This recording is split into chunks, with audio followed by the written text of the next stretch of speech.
Hey guys, it's John from Detroit Performance RC. If you clicked on the link, you're probably curious what is the 775 RC Outlaw kit.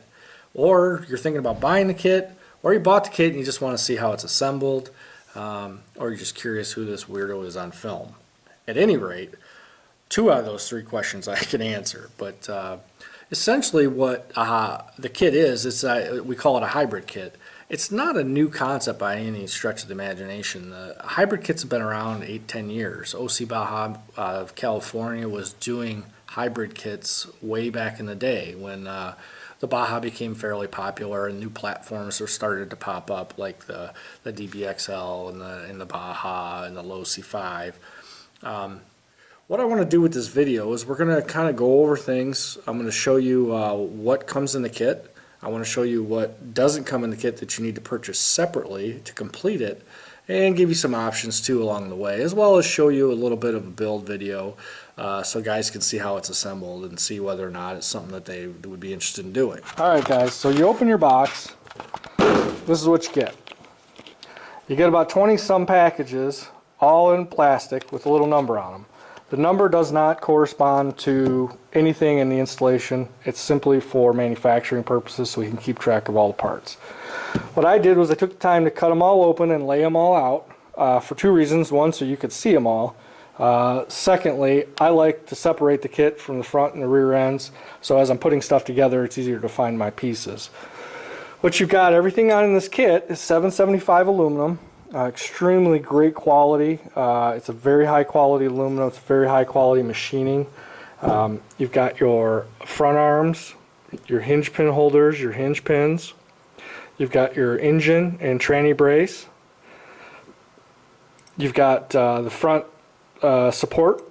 You got your steering. I mean, you guys see how incredibly beefy these things are. It's just so impressive. And then you've got your front camber links. These are the spacers for the camber links, and obviously the hardware that goes and puts them together. And lastly, the shock tower, which I hadn't opened up yet, that goes on the front also. The rear, you got your rear arms, hinge pins. Your rear hinge pin holders are the ones with these black plastic inserts. You got your rear shock tower. You got your holders for the rear end, the axles, and you've got your rear camber links. And of course, the rear end piece that holds over top of the Baja tranny. This is the chassis. I took the time to actually install this, so I wasn't going to waste a lot of video time doing that. But it's a pretty simple installation. Essentially, you can't really, and I think one of the things that impressed me about this kit is you can't really make a mistake because things don't fit if you put them together wrong. This only fits in the front of the chassis, and this only fits in the rear. You can see the rear has this larger piece in the back that holds the whole trans, and the front has the kick-up plate. So go ahead and put those on, and then we'll start talking about a little bit more about that. Okay guys, what's not included in the kit? So what do I need for my 775 RC build, my Outlaw, to complete it? Well, what you're going to need is a bunch of parts from a Baja and a bunch of parts from a Low C. You can obviously strip your neglected Baja and take out the tranny or your Low C, or you can go out and buy these new. We'll have the part numbers and everything that you need on our website for you to order this stuff, just to make it simple for you. But essentially what you need is your radio tray. You're going to need your side panels. You're going to need some Low C shocks. You can run 4 Low C rears. In this particular case, we're going to run a standard setup with the rears and fronts. You're going to need the transmission off of HPI Baja.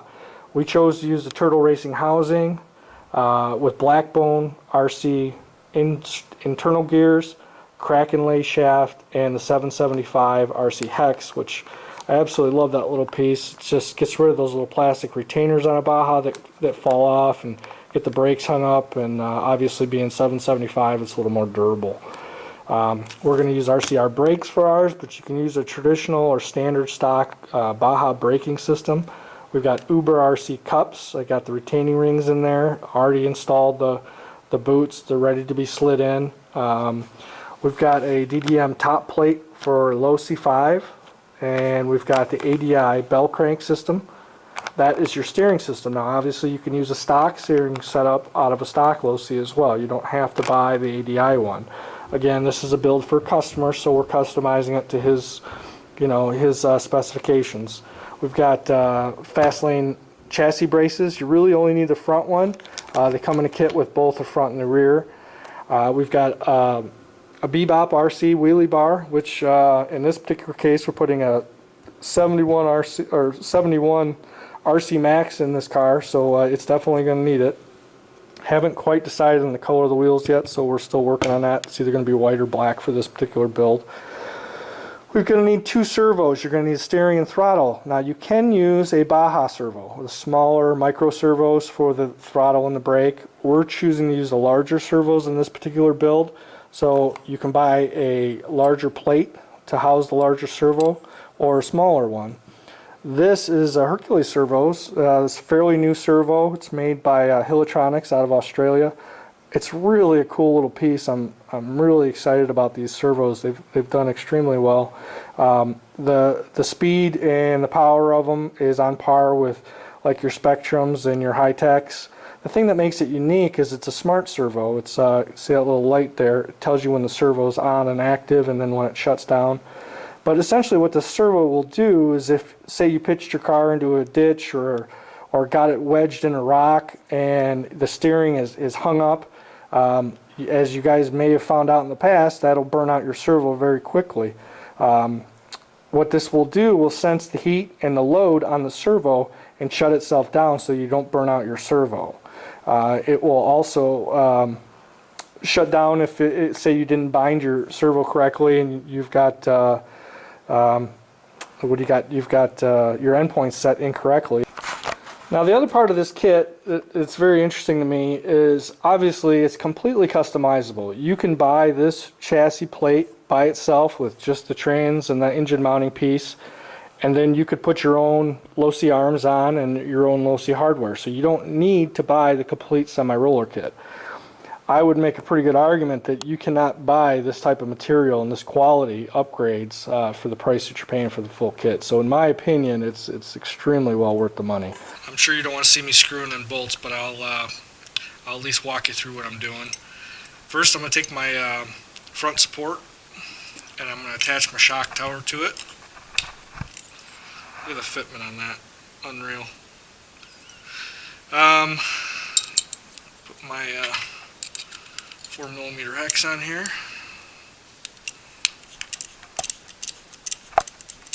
Tighten that down. Some guys will choose to use Loctite on all these bolts. I'm not one of the Loctite fanatics. I don't put it unless I need it. Get it nice and snug. Take these screws off the bottom.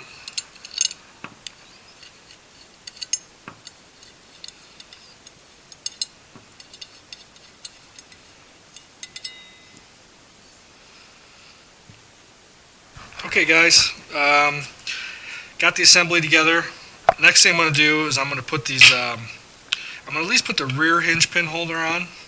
And like I said earlier, you can't really mess this up. Obviously the recess goes on the outside, and they only fit one way.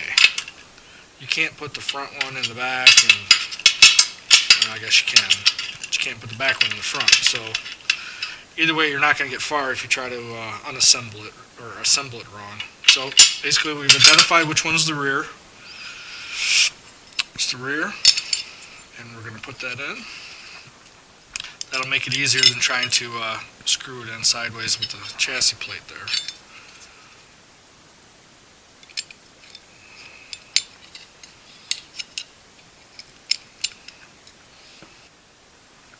So next, I am choosing to put the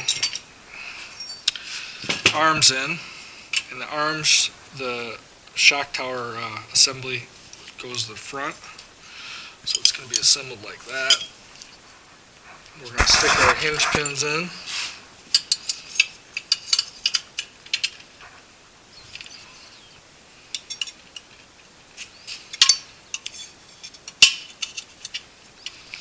Now we're ready to put the hinge pin holder in the front.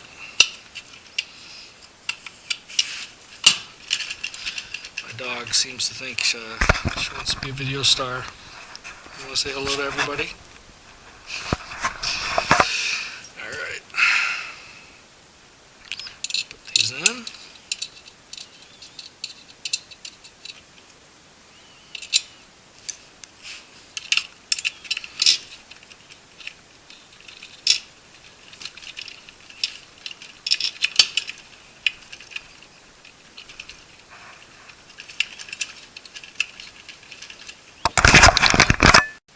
Okay, so we've got our front and rear supports.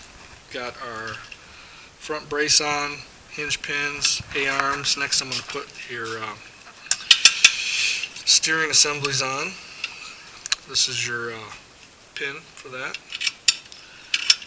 I don't necessarily think there's a wrong way you could put in the nut on this other side. I always keep everything to the front of the car and the nuts in the back. That's just my own personal preference. Okay, I'm going to need the wrench for this. This is actually a little bit smaller, so I believe this is going to be a 3 mil. So we're going to put the wrench on that. Start to tighten this down.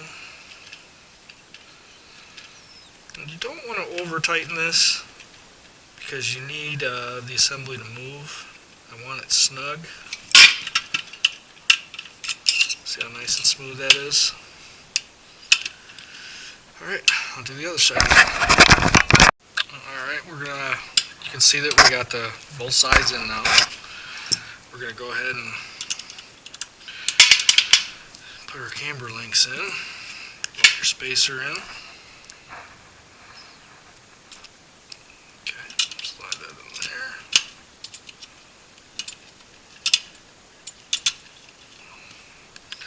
Tighten that up.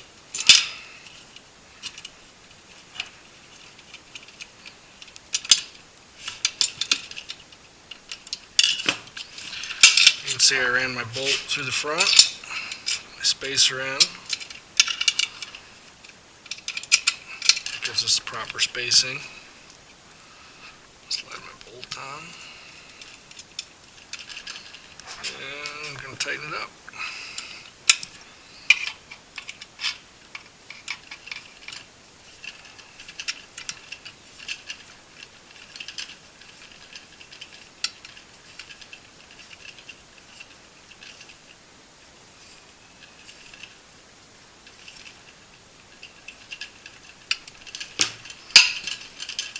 We can make the necessary adjustments later just by moving the rod. And I'm going to go ahead and do the other side now. Moving on to the rear, you got your hinge pin braces. The one with the angle and the cutout goes in the front. Remember, your recess goes on that side. And this one's going to be the rear. So I'm just going to set that there. Now what I do, just because it's easier, you can't put this on yet until you have your Baja transmission assembly on. So what I do is I actually just kind of fit it. And then I'm going to take this hinge pin plate and I'm going to go ahead and screw that in. So I'm not trying to screw it in an awkward angle. I just found that it makes it a little easier. So let's go ahead and put that in.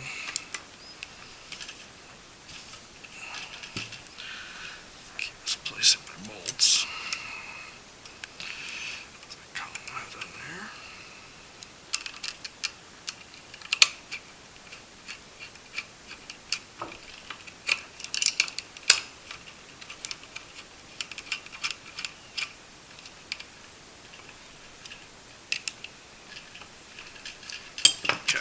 Now, as you'll see, and everything can set right in its proper position. You can see that recess in front of the tranny underneath.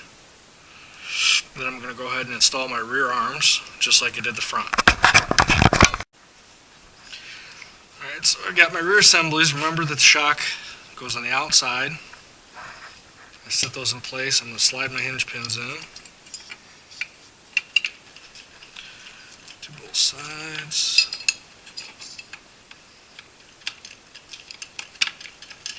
Okay, put the back plate on. I think you'll find that everything slides right into position. And this is right in there. Beautiful.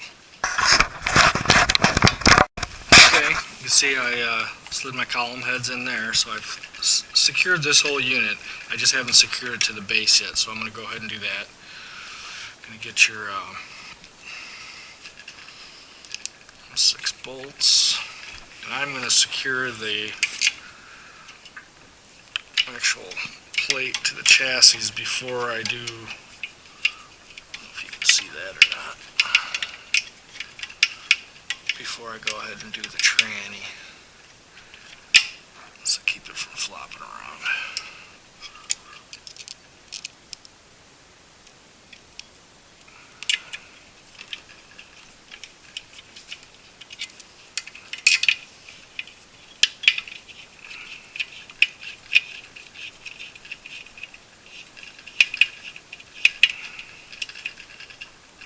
There we go. 2 out of 4.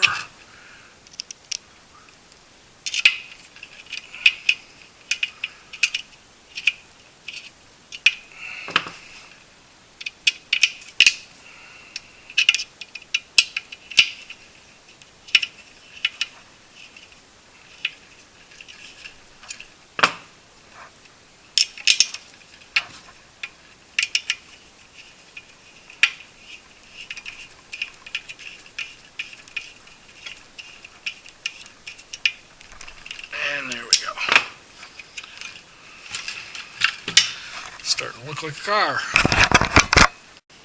I'm taking a moment and I'm tying the trans down. I did that bolt first. I left it slightly loose because what I like to do is get the bolts in there in the position. And you notice I always screw in the crosshatch pattern. I don't know why. I was just taught that, to square things up, that's the best way to tighten something down when there's 4 bolts. So basically I'm going to put these in loose just to make sure everything goes in correctly, lines up, and then I'll go ahead and tighten them down. So it looks like everything's good. Go ahead and start tightening them down.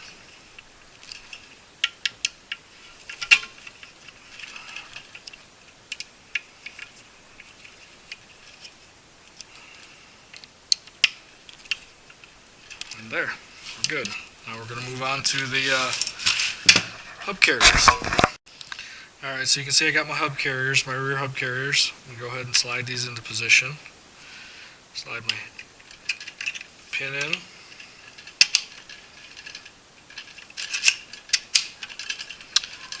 Bolt. Tighten that down in a second. To the other side.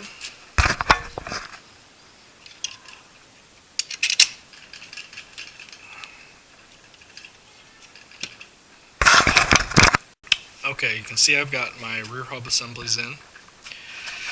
Next I'm going to put on my shock tower. That'll give something for those camber links to tie into. Tighten that in.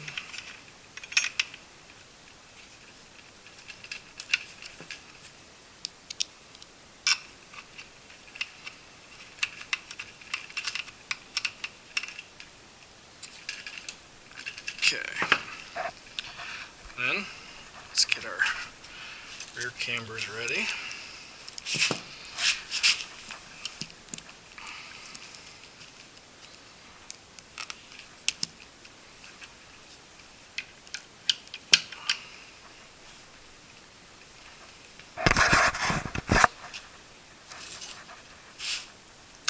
Tie those on.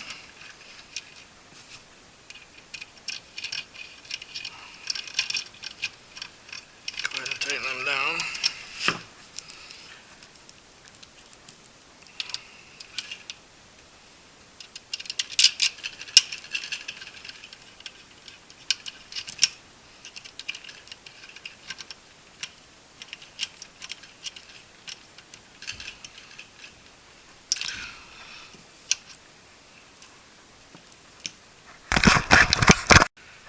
Alright, so you can see both cambers are in now.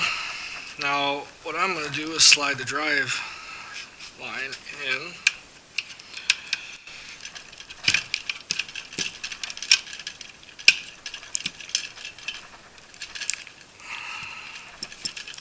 I love fighting with these things.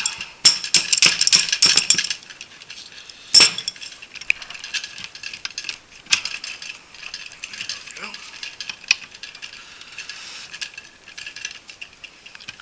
Now, I'm going to probably stop the camera, I won't bore you guys, but I obviously greased the cups real good. And it's going to take me a minute to fight with that boot to get it on in position. Alright, you can see I got the drive line on, bearings in, everything's greased. I'm ready to put my camber links on, so I put that in, thread it in there. I'm going to do the same on this side.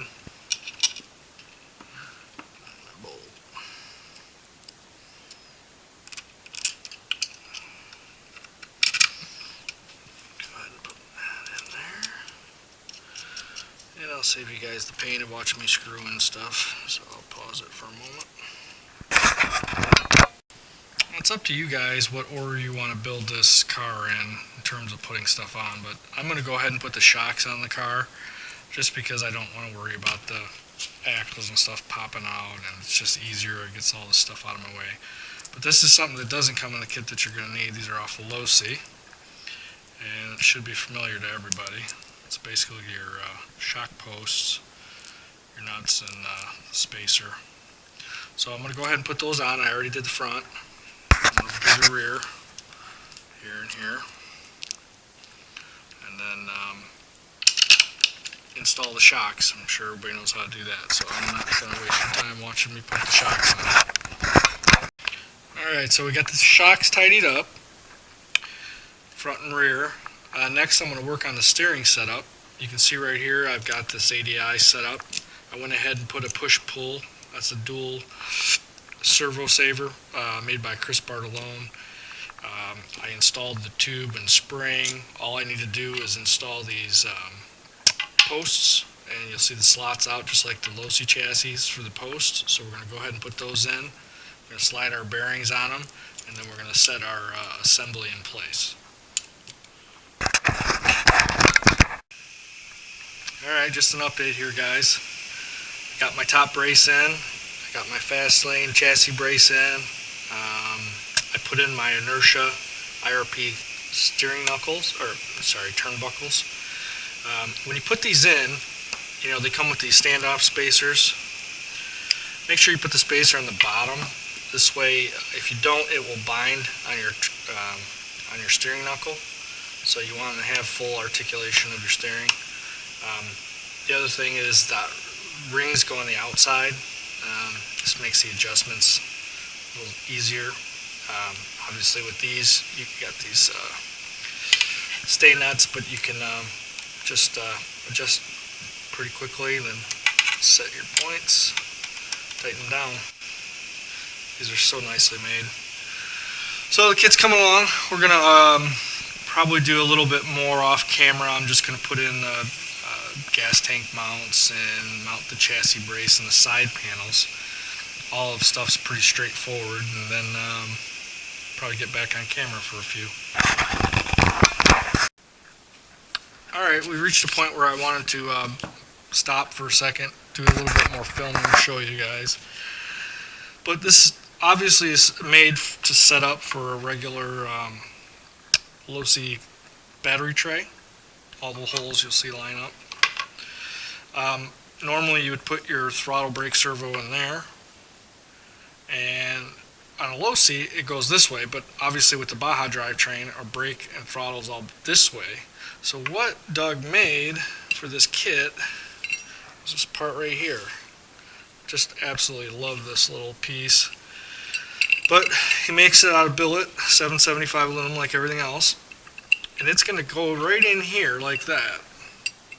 So what it's going to do is it's going to push your servo out more towards the center of the car, which is going to align your throttle, brake, brace, all of that stuff more perpendicular. So it's just a better setup in general. This is an optional piece. You don't need it. You obviously can run it with it like this. I think most guys like having this little extra brace in there. Plus, what it does is it adds a little bit more support. It's metal, so the throttle and the brace is a little more sturdy.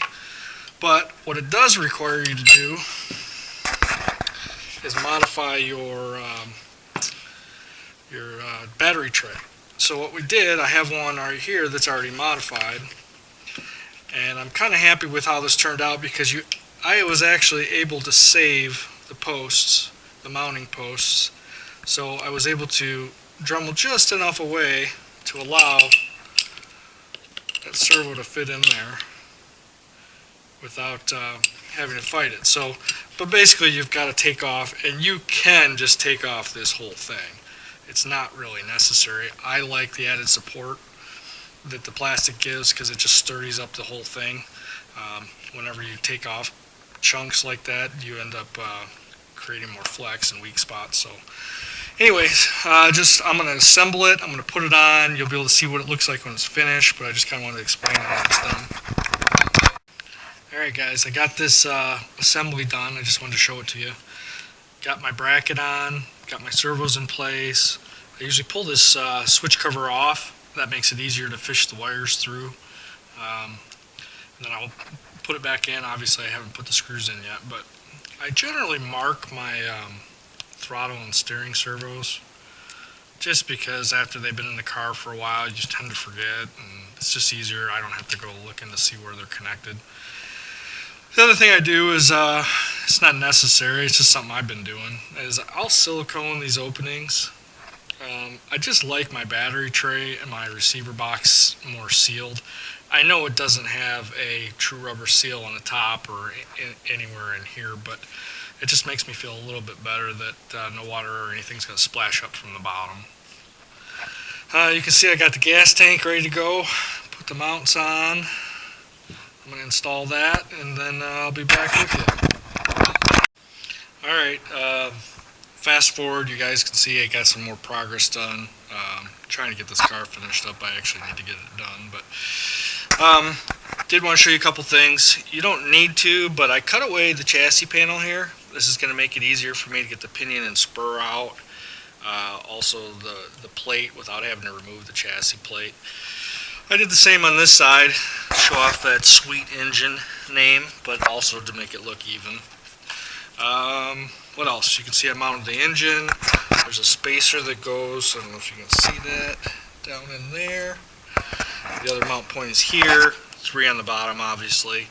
All we need to do now is put our brakes in, finish up the chassis, roll cage. I think we're done. We just built an Outlaw, so hope this was helpful. If you guys have any questions, comment, hit me up, call, email, text, carrier pigeon. I'll be around.